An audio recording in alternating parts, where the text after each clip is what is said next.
Hello everyone, welcome back to एडोवानी। So guys, हम 100% sure जो भी लोग इस वीडियो को देख रहे हैं उनके पास या तो एयरटेल 4G हॉटस्पॉट ऑलरेडी होगा या फिर वो लोग एयरटेल 4G हॉटस्पॉट को परचेज करने के लिए सोच रहे होंगे। तो गाइज, आज की इस वीडियो में बेसिकली हम कुछ ऐसे इंटरनल फीचर्स की बात करेंगे एयरटेल 4G हॉटस्पॉट के, जिनकी हेल्प से आप बेसिकली पावर कंजप्शन को कम कर सकते हैं या डिक्रीज कर सकते हैं, जिसकी हेल्प से क्या होगा कि पावर बैकअप है वो इंक्रीज हो जाएगा। तो गाइस, आज के इस वीडियो में हम बात करेंगे एयरटेल 4G हॉटस्पॉट 311WW के बारे में। तो गाइस, इसके कुछ इंटरनल फीचर्स है जिनको हम इनेबल करेंगे और उसके बाद डेफिनेटली आपका पावर कंजप्शन वो थोड़ा सा डिक्रीज होने वाला है। सो गाइस, चलिए इस वीडियो को शुरू करते हैं। तो सबसे पहले मैं आपको बताना चाहूंगा कि जब आप अपना एयरटेल 4G हॉटस्पॉट परचेज करेंगे तो गाइज आपको क्या करना है कि उसके बैक कवर को हटाना है, मतलब जहाँ पे बैटरी इंसर्टेड होती है उस कवर को हटाना है, बैटरी को रिमूव करना है। उसके नीचे आप देखेंगे आपको एक आईपी एड्रेस दिखेगा, आपको पासवर्ड दिखेंगे, मतलब एडमिन दिखेगा एंड पासवर्ड दिखेंगे। तो ये कुछ डिटेल्स मिलने वाली है। तो आपको क्या करना है कि जो आईपी एड्रेस है उसको आपको कॉपी करना है, ब्राउजर में अंदर आके पेस्ट करना है और उसको ओपन कर लेना है। जैसे for example like this is open in my case.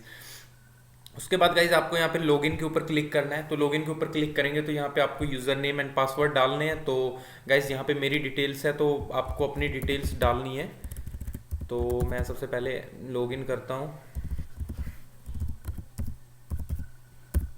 तो गाइज ये मैंने लॉगिन कर लिया है, तो ये देख सकते हो आप लॉगिन हो भी चुका है, लॉग आउट का ऑप्शन आ गया है। तो गाइज ये एयरटेल माई वाईफाई का बेसिकली होम पेज है जिसके अंदर सारी डिटेल्स अवेलेबल है। फॉर एग्जांपल कितनी स्पीड यहाँ पे आपको रिसीव हो रही है, कितनी ये सेंड कर रहा है, उसके बाद कितनी ड्यूरेशन से बेसिकली ये वाईफाई इस डिवाइस के साथ कनेक्टेड है, या फिर कितनी बेसिकली कब से ये वाईफाई ऑन है, ये बोल सकते हो आप। उसके अलावा गाइज यहाँ पे WLAN स्टेटस ऑन है या नहीं है, कितने करंट यूजर यहाँ पर कनेक्टेड है। तो यहाँ पे you can see 2 users are connected and ये मेरे वाईफाई का नेम है।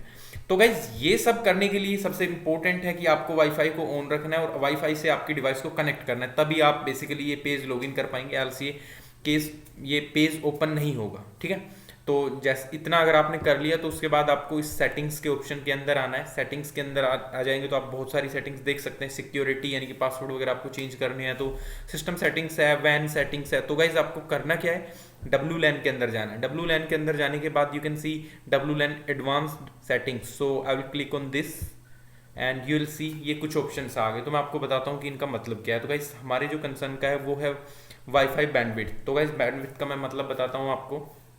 फॉर एग्जाम्पल हम मान के चलते हैं हमारे पास एक एयरटेल का टावर है, तो अब वो टावर कितने किलोमीटर की डिस्टेंस को कवर करेगा, यानी कि अपनी बैंडविड्थ को उस डिस्टेंस तक पहुंचा पाएगा, वो डिपेंड करता है उसके ऊपर जो गोल गोल लगी होती है उनके ऊपर, एंड उनकी कितनी फ्रीक्वेंसी कितनी बैंडविड्थ, वो बेसिकली उन चीज़ों के ऊपर डिपेंड करता है। तो अब होता क्या है कि जितनी डिवाइस में मतलब टावर के ऊपर डिवाइसेस बढ़ेगी उतना उसका पावर कंजप्शन बढ़ने वाला है। तो कुछ ये एग्जाम्पल था। तो गाइस इसको समझते हैं एयरटेल 4G हॉटस्पॉट के केस में। तो होगा क्या कि लेट्स से कि आप एक रूम के अंदर है, उसी रूम में आपका हॉटस्पॉट है, उसी रूम में आपकी डिवाइस है यानी कि लैपटॉप है या मोबाइल है जिसमें भी आप नेट चलाना चाह रहे हैं। तो अब मैं आपको ये बोलता हूँ कि जब आप एक ही अगर जगह पे एक ही रूम के अंदर ये सारा काम कर रहे हैं तो आपकी अगर बैंडविड्थ आपके रूम के बाहर जाती है तो वो अननेसेसरली वेस्ट हो रही है। एंड वो वेस्ट तो हो गई, एक तो डिसएडवांटेज उसकी ये हुई, या फिर आप बोल सकते हैं कि उसका नुकसान आपके वाईफाई को ये हुआ कि उसकी बैंडविड्थ वेस्ट गई। सेकंड जो उसका वेस्ट गया उसने पावर कंज्यूम की, तो वो पावर भी वेस्ट गई, आपको आपके किसी यूज की नहीं हुई। जिससे क्या होता है कि पावर का बैकअप होता है वो कम होता चला जाता है। लगभग कंपनी बोलती है कि 5 to 6 आवर्स का इसका बैकअप है, बट वो एक्चुअल में रह नहीं पाता है।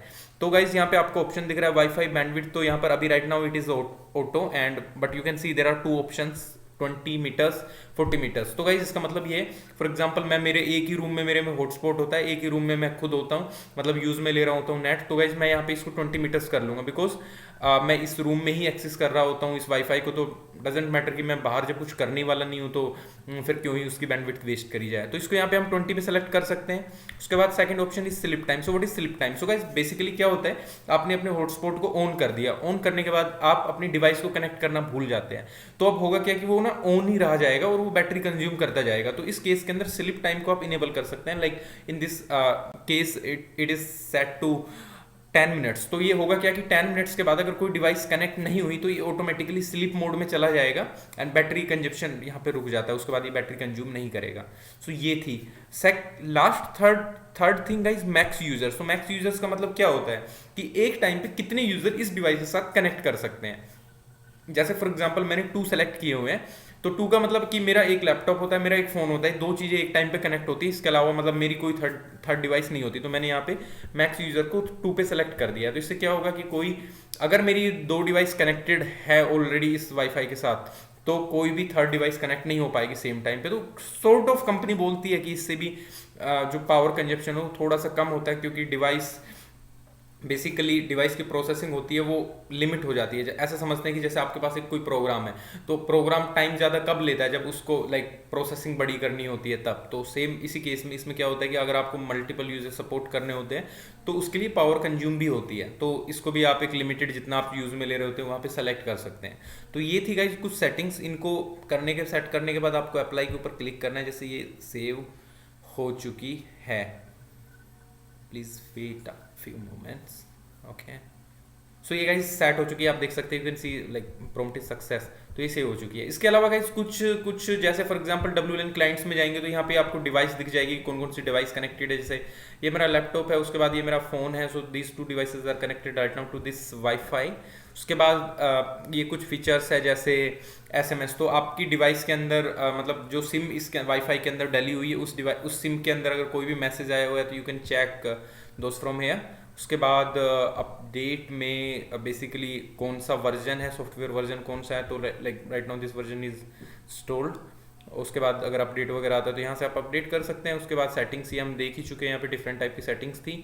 उसके बाद अगर आपकी सिम के अंदर कोई कॉन्टैक्ट है तो you can access all contacts from here यहाँ पे, बट मेरी बिल्कुल नहीं है तो कोई कॉन्टैक्ट है नहीं इसके अंदर, तो यहाँ से देख सकते हैं। उसके अलावा यहाँ पे इस वाईफाई के अंदर एक ऑप्शन होता है SD कार्ड का। तो अगर आपने SD कार्ड डाला हुआ है तो आप यहाँ से उसको एक्सेस कर सकते हैं, बट इन दिस केस कोई SD कार्ड है नहीं, तो sorry so SD card not exist. तो SD कार्ड है नहीं, अगर होता तो यहाँ पे आप एक्सेस कर सकते थे। उसके बाद चेक 4G यूजेस। तो बेसिकली इसका मतलब है कि क्या क्या बेसिकली सफरिंग हुई है या कौन कौन सी साइट खुली, समथिंग उससे रिलेटेड है ये। तो इसके लिए आपको पहले यहाँ पे कुछ अकाउंट वगैरह क्रिएट करना पड़ता है, उसके बाद ही आप ये चीज़ एक्सेस कर पाते हैं, बट मैंने नहीं किया हुआ है, so I can't open this. So guys ये थी कुछ चीज़ें। तो उसके अलावा गाइज अगर आप PC में ये बेसिकली QR कोड भी ओपन रखते हैं तो आप कोई भी किसी भी डिवाइस को कनेक्ट करना चाहते हैं तो आप इसको स्कैन करके सिंपली कनेक्ट कर सकते हैं।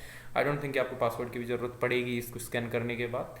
तो ये थे कुछ internal features Airtel 4G hotspot के। आई होप आपके लिए ये वीडियो यूजफुल रही होगी। तो गाइज आई एम 100% श्योर कि अगर आप इन सेटिंग्स को सेलेक्ट कर लेते हैं तो बैकअप के अंदर यानी कि पावर बैकअप, इसका बैटरी बैकअप लगभग 30 मिनट्स टू 1 आवर इंक्रीज हो जाएगा। मतलब आई एम 100% श्योर कि इतना हो जाएगा। इतने के बाद मैंने प्रैक्टिकली किया भी है ये, और अगर नहीं होता तो गाइज कमेंट करके बताइएगा। उसके अलावा गाइज बैटरी एक चीज़ पे और इंपॉर्टेंटली मैटर करती है, वो है कि किस चार्जर से आप अपने हॉटस्पॉट को चार्ज कर रहे हैं। इसके साथ तो कोई एडेप्टर तो आता नहीं है, डेटा केबल आती है, बट इसके साथ कोई चार्जर तो आता नहीं है, यानी कि एडेप्टर तो आता नहीं है।